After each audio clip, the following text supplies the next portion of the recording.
Welcome back to Tennis Manager 24. It's episode number 50, half century mark. We're in Abu Dhabi for a 500 level tournament, the 6th seed for this one.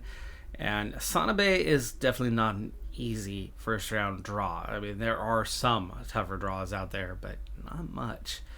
So it's not going to be an easy path even out of the first round or the second round. It's looking to be more of a tougher tournament.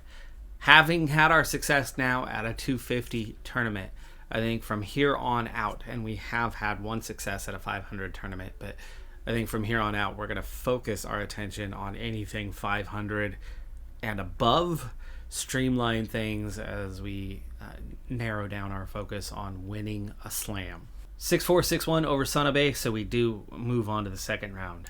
Osigwe in that second round was not going to be an easy matchup, but it is a win. It was close in all 3 sets, but we do win 2 of them, and the one we lost was a tiebreaker, so we were definitely the better player on the day, 55%, but it was not a clear, decisive advantage. Plus 12 on winners, minus 4 on forced errors is pretty close, and that's almost, that's barely more than 10%, like 11. Forced errors, plus 10. So that slender advantage across 2 out of 3 and pretty equal on the third. It's a good day. It wasn't decisive, but it was a win. But as we head for the quarterfinals, one matchup looks pretty favorable. And then one matchup looks, oh, hell no. In fact, that's the other one that looks like that. So out of 4 quarterfinal matchups, a 74-4 match, a 20-49, a 137, and a 5-13. And we're the underdog, Corey Gauff. We are 1-1 all time. We have beaten Gauff before. It's only the quarterfinal. It's probably an exit, but I'm okay with not having to play this one live. We've gotten the better of Gauff 2 out of 3 times now. 6-3, 2-6, 7-6. So we squeeze out 2 close sets and then get hammered in the middle of that sandwich, enough so that we end up losing the overall in terms of points won. We lose that by 4 points. Yeah, somehow come away as the match winner. Identical with 57 winners apiece on forced errors. Just above that, a hair above that 10%. So we kept it clean. She kept it cleaner. And forced errors was only plus 4. So it's surprising that we've been able to squeeze out the overall and in the tiebreaker in that final set. Nava, meanwhile, is also playing well in a 125 tournament and into the semis. But it's not getting any easier in the semifinal, as the easy path Swiatek is now our opponent here, and Sabalenka is probably awaiting the winner of this one. So I really don't think we're going to be winning this tournament. There's just too much, the 1, 2, and 3 seed to get through. We've knocked off the 3, but I don't think we're going to beat both the 1 and the 2 along the way as well. It's possible, but we just still aren't quite to that level. That's the goal for the year, is to get up towards that level, but it's early February and we have such a busy calendar these days. All these big tournaments that we kind of get forced into, we don't get as many training days, and technically we don't train quite as well as we do in the other categories. And on top of that, as your level gets higher, you're not going to progress as quick. Naturally, the gap point to point is bigger, so it's starting to slow down on those returns for King, and it's going to be hard to pick up that handful of points to get us to have this kind of web, because we definitely don't right now. So we put up a hell of a fight, but still go down in 2 rounds, 6-7, 6-7. Tiebreakers each time, but losing the tiebreakers pretty comfortably and just 46% of the points won. So in all honesty, based on how close that is, this wasn't that close. Minus 11 points out of just 147 played. Minus 12 on winners, that already making up for the difference. The unforced errors, again, that was really clean. Really clean. And plus 4 on the forced errors helped keep us in it. Very clean day. Not forced into very many errors, but just couldn't hit the winners. It is the number 1 player in the world after all. Nava has won his final though, so Nava gets his Is it his first victory or second since joining the team? Regardless, it's a great result. It's only a 125 though, but a victory there pays out very similarly to what we just earned for King, losing in the semis in a much larger tournament versus winning overall in a bit smaller tournament. Payment ends up being about the same. Price share obviously was much higher too. Before, I never would have gone back-to-back tournaments. I'd always have a week in between to trade. And yet here we are the next week, and we have neighboring Doha and a 900 level tournament. As it's the bigger tournament, all the highest ranked players are here, so we are the 13 seed. Kruger in the first round, Kenin in the second, and Vandrasova probably headed for the third, unless Benchik or Kalanina. We're incredibly deep, really, first 3 rounds. Took 3 sets to beat Kruger, but we do move on +7 in winners. Keep it an even cleaner, +4 in that department. Only 52% of points won, but into the second round. Preston with the 2-round upset over Kenin, or 2-set upset. Gives us an easier match that we see through comfortably 6-1. A little less comfortable in the second set, 7-5, but overall it's 57% of the points won, +15 on winners. If we can somehow get past Vandrasova, it's Brenda Fruvertova on our path into the quarterfinals, or Katrina Scott for that matter. Nothing easy about what remains in the 16 that are here. No surprise, of course, being that it is a major tournament. They're all quality. Vandrasova is going to be difficult to get past here in this round of 16, 1-1 all time. She's only in good form though, and we're apparently good enough to be balanced, though. I mean, looking at her web, it's definitely stronger than ours. And we're out 4-6, 3-6. Not the deepest run we've had, but it's still going to pay decently and shouldn't hurt morale. You would think shouldn't hurt our form. Yeah, that's still paid out 18-5. Meanwhile, Cross made the quarterfinals of her tournament. And Noelle is still playing actively in hers. And has won her semifinal for her Pro 100. So the whole team is having a little bit of success right now. She lost the final, but that is okay. That is a nice run. It gets worse yet. 3rd week running with a tournament. Another 900 now in Dubai. 12 seed. Sanabe again. Kruger again. And then Andriva, very likely, in the round of 16. Based on our opponents for the next 2 rounds, we should make it to the round of 16. But King has picked up a light injury, apparently, that I wasn't aware of. 5th time out of 5 times asking, King has beaten Sanabe, but it did take 3 sets this time. It's a little elbow inflammation that King is suffering from against Kruger now for the 3rd time, 2nd week in a row. Or was that 2 weeks ago?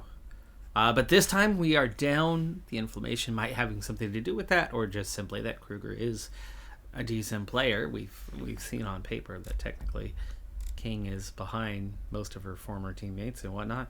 -1 on the winners. Did not keep it clean. That could be the inflammation spiking up for us. A -7 in that department. -10 in the Vorster is just 45% out in the second round. That's a little bit disappointing. We should have made the 3rd round at the least. But you're not going to win them all. Facility upgrade complete. 1 more trainer slot available, and I'm going straight for the jugular of tactical training. The one area where we have our clear weakness, trying to get somebody in a little bit stronger.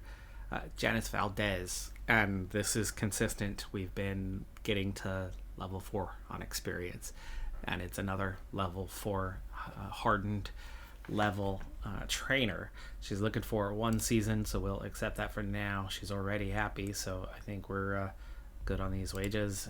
That should be something. Yeah, there you go. I think we'll probably get her signed. Valdez, there is that area. Not good on spins, but definitely has some quality there, and a definite upgrade. And the average quality of our staff, as that increases, that all impacts the club reputation as well. And she's agreed to sign on. We'll see here in a second just how good the quality is star rating wise. Technical training's the hardest one, right? It covers a lot of different attributes, but 3 stars is good. It's a definite upgrade as we bring in Valdez Orange. The existing one is just 2 stars, so we add a star rating, and yeah, it's definitely going to make us better overall. I think Cross, we're going to drop Orange for Cross, give her Valdez, and then also bring in Valdez for Noel.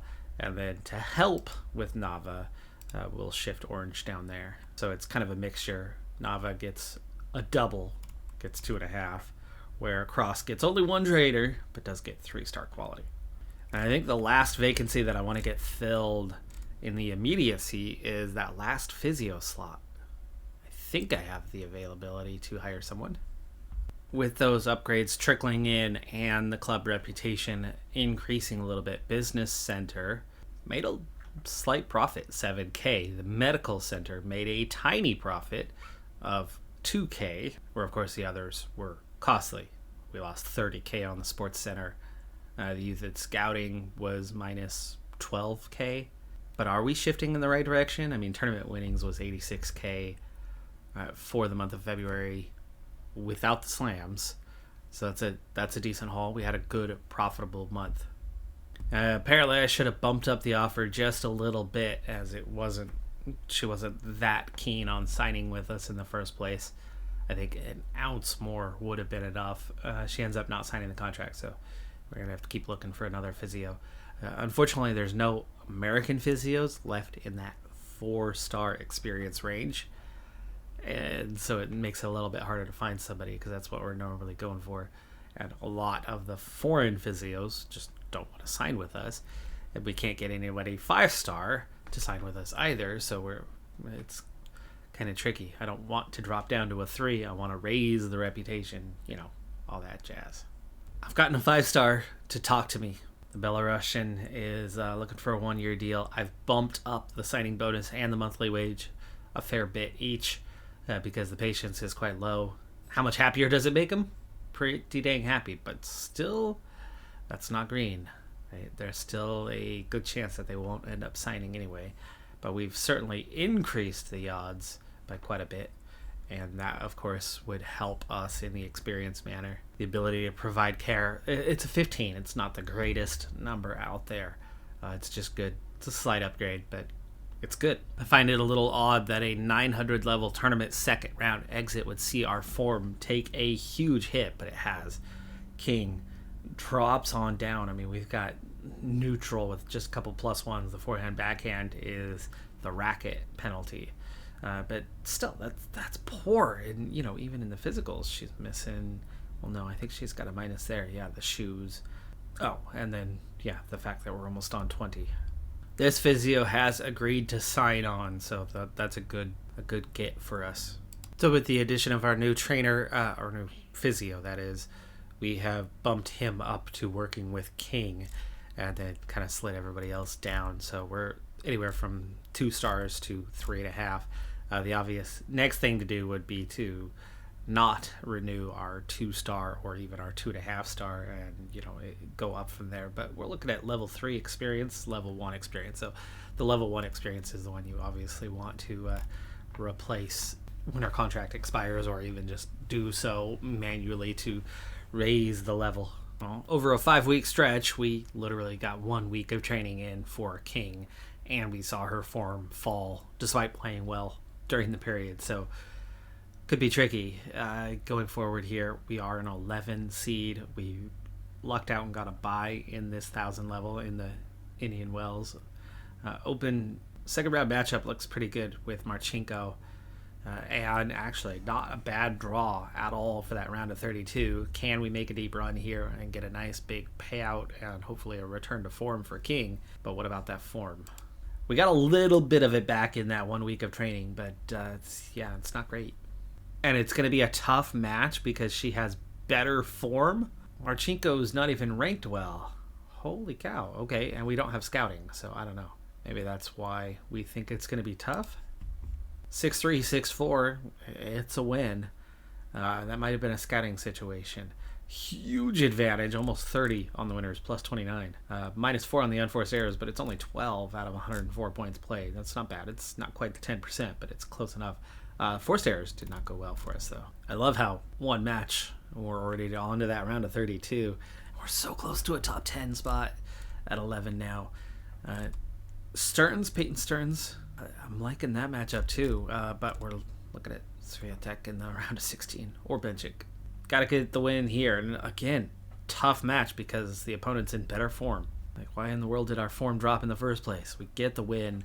That's got to help us get that form back, right? It is Swiatek. That's probably the end of the road for us, but for a 1,000 level tournament to get to the third round, it's got to be good, right? It's got to be. It's almost all seeded players left. Just a single player in the round of 16 that's not seeded. 0-3 against Swiatek. Tough match, and she's got the better form this time. 3-6, 4-6. Absolutely no surprise that the number one player is able to knock us off. In fact, quite comfortably. We get game score is respectable, but the overall points is blown out. 40%. Does pay out almost 25k for us, though. Definitely helps us get back towards that positive balance for the month. Nava, another nice run. He's into a semifinal of his tournament. He's lost there, but it's a semifinal. It's good. Overall, I still have 2 level 1 staff members remaining. One of them a physio. We've been improving that physio staff, right? Bringing on 3 much better physios. But the other one, we haven't tapped into it all yet, and that is our scout. Our scout is still a level 1 novice scout. They do have a long-term deal that we signed a while back. It really probably wouldn't be that much to try to eliminate that contract and replace them with a better scout. And so I think we're going to kind of leave that here, with that being the next idea, because the infrastructure, the youth and scouting center, is not making us money, but part of the revenue is impacted by the quality of your staff and the notoriety of the players. That, of course, has picked up a lot, at least with King. If we could pick this up as well, it might actually pay for itself, the new staff member, the better scout. That's going to do it for this episode, though. I'm Decathlon Gamer. Like, comment, subscribe, and I'll see you next time. Have a good one. Be safe out there. Bye for now.